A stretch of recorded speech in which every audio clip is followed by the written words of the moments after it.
Allez, bonjour, on se retrouve aujourd'hui toujours sur le chapitre proportionnalité, pourcentage. Aujourd'hui, on va s'intéresser surtout au pourcentage et à la proportion. Dans les prochaines compétences, va arriver le truc très important de cette année, qui sont les évolutions en pourcentage. Mais c'est pas l'objet de cette vidéo. Donc on va regarder ce qu'on a comme énoncé aujourd'hui. C'est le délégué d'une classe de 24 élèves a reçu 75% des voix, ou ça ressemble à un truc un petit peu totalitariste, mais voilà. Hein. Donc on nous demande maintenant de savoir par rapport à ce pourcentage-là, combien il y a d'élèves qui ont voté pour ce délégué, d'accord? Donc c'est transformer un pourcentage en effectif, autrement dit. Donc on peut revenir un petit peu sur notre ce qu'on a vu sur la vidéo d'avant, hein, sur les compétences d'avant. C'était juste mettre en proportion des effectifs, donc j'ai 50 000 personnes sur 70 000, blablabla, tout avec un contexte.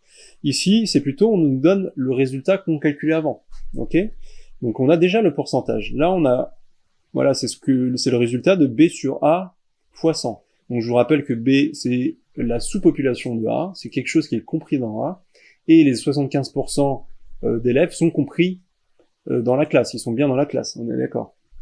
Donc c'est comment maintenant on cherche en fait l'effectif B, d'accord?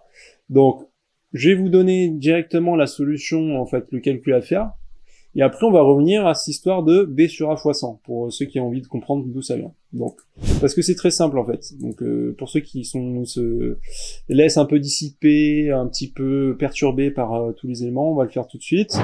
Alors j'ai combien d'élèves? J'en ai 24. D'accord. J'ai combien de pourcentage d'élèves qui ont voté pour le délégué? 75%. Donc j'ai juste à faire 24. Et c'est quoi l'opération mathématique à faire? C'est un fois. Fois 75. Donc soit vous mettez en pourcent, mais comme c'est des fractions, on peut mettre sur 100 comme ça. Donc soit vous utilisez la calculatrice, on peut aller sur la calculatrice si vous voulez. Bim, elle est là la calculatrice, il n'y a pas de souci. Donc vous faites 24 fois 75 sur 100, ou 0,75, hein, 0,75, vous comprenez. Donc ça c'est bon, en termes de fraction ça pose pas de souci, ça fait 18. C'est bon ça. Donc c'est peut-être un petit, on se l'écrit là, 18. Ok, en fait il y a 18 élèves qui ont voté pour le délégué. Donc maintenant, pourquoi on multiplie en fait quand on a un pourcentage, quand on a déjà la sous-population B? Ce qu'on peut se dire en fait, c'est, on peut refaire une équation mathématique avec ça, parce qu'on a B sur A, si vous voulez, on a B, alors je prends une nouvelle page, c'est plus simple, avec le fameux B, en prenant le petit code couleur, comme ça on n'est pas perdu, sur A, et ça, notre résultat à nous, ça nous fait notre pourcentage. Si je reprends avec ma valeur à moi, en fait, c'est 75% pour le pourcentage de B sur A. Le B, je sais pas ce que c'est, bah justement c'est ce que je cherche. Et le A, c'est mon effectif total, moins ma classe en total, donc c'est 24 élèves. D'accord? Ça va? Donc ceux qui sont à l'aise, donc il y a soit une façon de voir avec des produits en croix, mais c'est surtout une résolution d'équation. Quand je cherche à isoler, c'est comme en trigonométrie par exemple, avec le Socato A, c'est comme donc opposé sur adjacent par exemple, avec la tangente, c'est comment je fais pour extraire ce qu'il y a en haut, comment il faut que j'enlève le divisé par 24, comment je fais pour enlever un divisé par 24?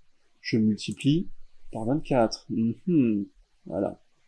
Et c'est là qu'intervient cette histoire de multiplication, d'accord? Donc ici ça s'annule, ici ça s'annule, donc c'est ce que la valeur, plutôt qu'un point d'interrogation, on peut mettre notre B, hein. Mais c'est ce que je cherche, c'est mon inconnu. Et j'ai 24, donc on retrouve l'opération qu'on a fait avant. Hein. Je vais pas refaire le calcul, on l'a déjà fait. Mais c'est pour vous expliquer pourquoi, quand on a le pourcentage et l'effectif total, on a juste à multiplier l'effectif total par le pourcentage du sous-ensemble. Ici, j'ai appelé B, mais ça peut être le nom que vous voulez. On multiplie. Ok, c'est clair, j'espère que ça restera bien dans votre petit cerveau, ou grand cerveau, ça dépend comment vous voyez les choses. Voilà comment on résout. Très simple, hein, ok, donc faites les exercices quand même pour savoir si vous avez bien compris, selon les énoncés. Après, c'est les énoncés qu'il faut arriver à maîtriser.